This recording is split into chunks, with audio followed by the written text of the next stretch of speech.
নমস্কার বন্ধুরা, আমি পলাশ বিশ্বাস আর আপনারা দেখছেন পলাশ বিশ্বাস ভিডিওস। আশা করি আপনারা প্রত্যেকে ভালো আছেন এবং আপনাদের বাগানের গাছগুলিও ভালো ভালো আছে।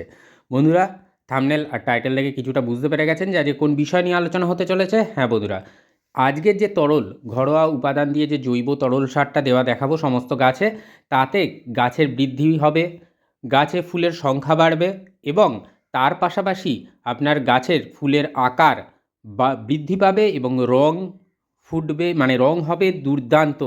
তো যে ঘরোয়া তরল খাবারটা দেখাবো তার মধ্যে বিভিন্ন রকমের ভিটামিন, বিভিন্ন রকমের খনিজ পদার্থ সমেত এই তরল সার, জৈব তরল সার ঘরোয়া উপাদান দিয়ে তৈরি। এই সার কিন্তু আপনার গাছকে দুর্দান্ত একটা চেহারা দেবে, তার পাশাপাশি অজস্র পরিমাণে ফুল এবং ফুলের রং সর্বোপরি নিয়ে আসবে আপনার বাগান জুড়ে। যে রঙের মেলা, বিভিন্ন শীতকালীন যে সিজন ফ্লাওয়ার বলুন, কিংবা আপনার জবা গাছ বলুন, গোলাপ গাছ বলুন, বোগেনভিলিয়া বলুন, সমস্ত গাছে আপনি কিন্তু এই খাবার, এই তরল জৈব সার দিতে পারবেন। কেবলমাত্র ক্যাকটাস এবং স্যাকুল্যান্টগুলোকে বাদ রাখবেন এই তরল সার দেওয়া থেকে।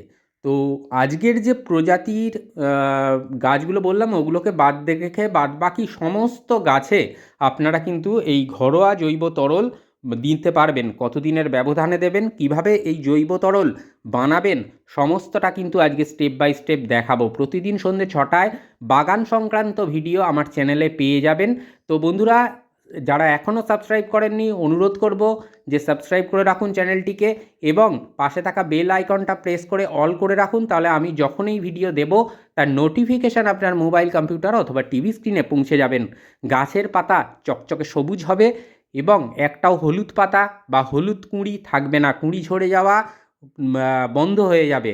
তো যেভাবে বলবো সেভাবে যদি আপনারা বানিয়ে নেন এবং যতদিনের ব্যবধানে দিতে বলবো গাছে ঠিক ততদিনের ব্যবধানে যদি দেন, তাহলে দেখবেন আপনার গাছ একেবারে হাসছে। কোনো অন্য কোনো খাবার দেওয়ার খুব বেশি প্রয়োজন পড়বে না সিজন ফ্লাওয়ারগুলোয়, যদি এই তরল আপনারা দিতে থাকেন নির্দিষ্ট দিনের ব্যবধানে। প্রত্যেকটা গাছ কিন্তু যেমন হেলদি হবে, তেমনি কিন্তু সমস্ত গাছে ফুলে ভরবে। তার পাশাপাশি প্রত্যেকটা ফুলের রং হবে দেখবার মতো।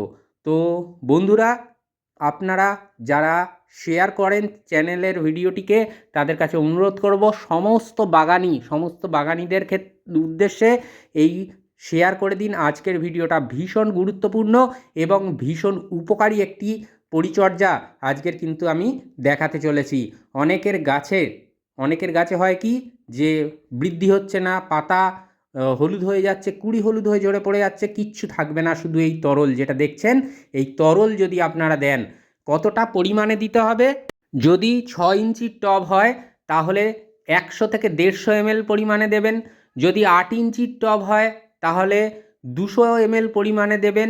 যদি 10 ইঞ্চির টব হয় তাহলে 300 ml, বা 12 ইঞ্চির টব হলে 400 ml মতন আপনাকে এই তরল দিতে হবে। কতদিনের ব্যবধানে দিতে হবে? আপনাদের সপ্তাহে একবার করে এই তরল সমস্ত গাছকে খাইয়ে দিতে হবে। যদি দেন, দেখবেন গাছের ফুলের আকার, গাছের চেহারা, গাছের ফুলের সাইজের পাশাপাশি গাছের ফুলের রং, সবকটা জিনিস কিন্তু একদম উজ্জ্বল হয়ে থাকবে।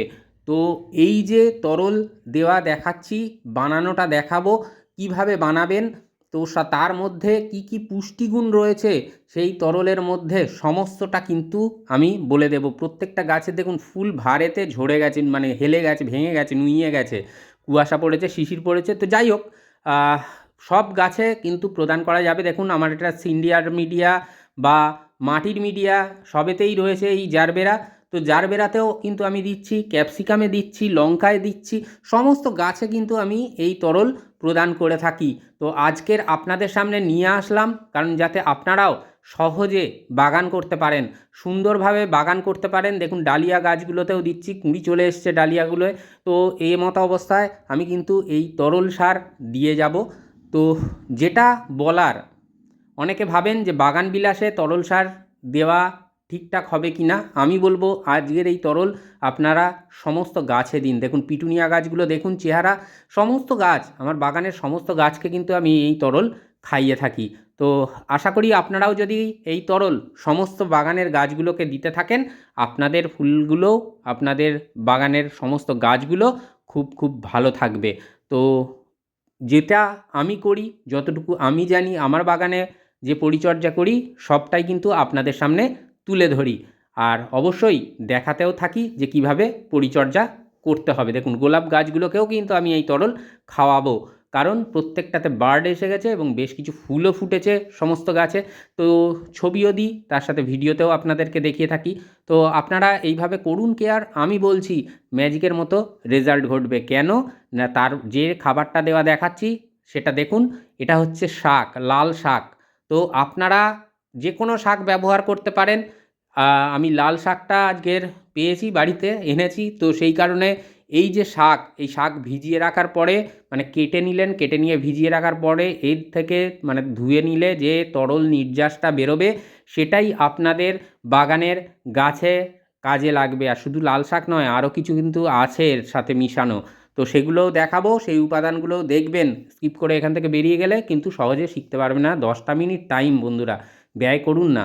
তো দেখুন আমার মনে হয় যে রেজাল্ট ভালো পাবেন। তো শাকগুলো কেটে নেওয়া হয়েছে, কেটে নেওয়ার পর কিছুক্ষণ 10 থেকে 15 মিনিট ভিজিয়ে রেখে আমরা কিন্তু তুলে নিই। যেভাবে যে তরলটা পড়ে থাকে, যে জলটা পড়ে থাকে সেটা আমাদের কাজে লাগবে। তো 1.5 লিটারের মতন এই তরল বা এই জল আমাদেরকে কিন্তু নিতে হবে। অর্থাৎ বুঝতেই পারছেন, আগে থেকে মেপে নেবেন, কারণ আমি যে অনুপাতে দেখাচ্ছি সেই অনুপাতে যদি আপনারা মেশান দুর্দান্ত রেজাল্ট পাবেন। এখানে 4 লিটারের মতন সাধারণ জল আছে, 10 লিটারের বালতি, 4 লিটারের মতন সাধারণ জল, সর্ষের খোল ভেজানো জল রয়েছে 4 লিটারের মতন। তো মোটামুটি বন্ধুরা 8 লিটারের একটা তরল আমরা কিন্তু মিশিয়ে নিলাম। আশা করি দেখতে পাচ্ছেন যে 8 লিটারের একটা তরল আমরা কিন্তু এখানে মিশিয়ে ফেললাম।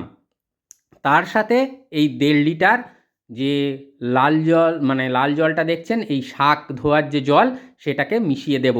এই শাক ধোয়ার জলের মধ্যে কিন্তু প্রচুর পরিমাণে খনিজ পদার্থ, প্রচুর পরিমাণে ভিটামিন এবং তার পাশাপাশি সরিষার খোল জলে নাইট্রোজেন, মোদ্দা কথা আপনার টোটাল গাছের যে খাবার সেটা কিন্তু কমপ্লিট হয়ে যাবে এই তরল সার প্রদান করলে। তো বন্ধুরা মাইক্রোনিউট্রিয়েন্ট কিন্তু প্রচণ্ডভাবে দরকার, আর এই শাকের মধ্যে ভিটামিন, মাইক্রোনিউট্রিয়েন্ট, ফলিক অ্যাসিড সবটাই কিন্তু আপনারা পেয়ে যাবেন। তাহলে বুঝতে পারলেন বন্ধুরা, একটা 9-9.5 লিটারের মতন তরল দ্রবণ আমরা কিন্তু বানিয়ে ফেলতে সক্ষম হলাম। সামান্য কম বেশি হলে কোনো সমস্যা নেই, যে পরিমাণ দেখালাম তার থেকে, কিন্তু খুব বেশি কম বেশি করে ফেললে তখন একটা সমস্যা হয়ে যাবে। তো যাই হোক, এইভাবেই আপনাকে তরল সারটি বানিয়ে ফেলতে হবে এবং প্রত্যেকটা গাছের টবের মাটিতে এই তরল আপনাকে দিয়ে যেতে হবে সপ্তাহে একবার করে, এবং অবশ্যই দিনের বেলা এই তরল সার আপনারা গাছে প্রদান করবেন, বিকেলবেলা নয়, বা চড়া যখন সূর্যের আলো মানে রোদ রয়েছে সেরকম সময় নয়। তাহলে বুঝতে পারলেন যে কোন সময়ে প্রদান করতে হবে, কতদিনের ব্যবধানে করতে হবে এবং কিভাবে এই তরল খাবার আপনাদের বানিয়ে ফেলতে হবে। তো আর দেরি না করে ঝটপট বানিয়ে ফেলুন এবং আপনাদের সমস্ত বাগানের গাছগুলোকে এই তরল সার প্রদান করতে থাকুন। দেখবেন 2 সপ্তাহের মধ্যে আপনারা কিন্তু আপনাদের গাছ থেকে দুর্দান্ত ফিডব্যাক পেয়ে যাবেন। আর 2 সপ্তাহ টাইম লাগবে না, কারণ অন্যান্যভাবেও তো পরিচর্যা দেখাই, সেইভাবে পরপর যেদিন যেভাবে করবেন তরল যে কোনো খাবার আপনারা 2 দিনের ব্যবধানে সমস্ত গাছে এই শীতকালে প্রদান করতে পারেন। আর এই যে তরল খাবারটা যেটা দেখালাম এটা সপ্তাহে একবার করে আপনারা দেবেন, তাহলে দেখবেন ভীষণ ভালো রেজাল্ট আপনারা কিন্তু পেয়ে যাবেন আপনাদের বাগানের সমস্ত গাছগুলো থেকে। তো আশা করি বন্ধুরা ভিডিওটা ভালো লাগলো। যদি ভালো লাগে লাইক, কমেন্ট আর বাগানপ্রেমী বন্ধুদের মাঝে শেয়ার করতে পারেন। আর হ্যাঁ, যদি কোনো প্রশ্ন থাকে অবশ্যই প্রশ্ন করবেন, আমি প্রত্যেকের প্রশ্নের, সকলের প্রশ্নের আমি উত্তর দিয়ে থাকি। তো মন থাক চিরসবুজ, পৃথিবী হোক সবুজময়।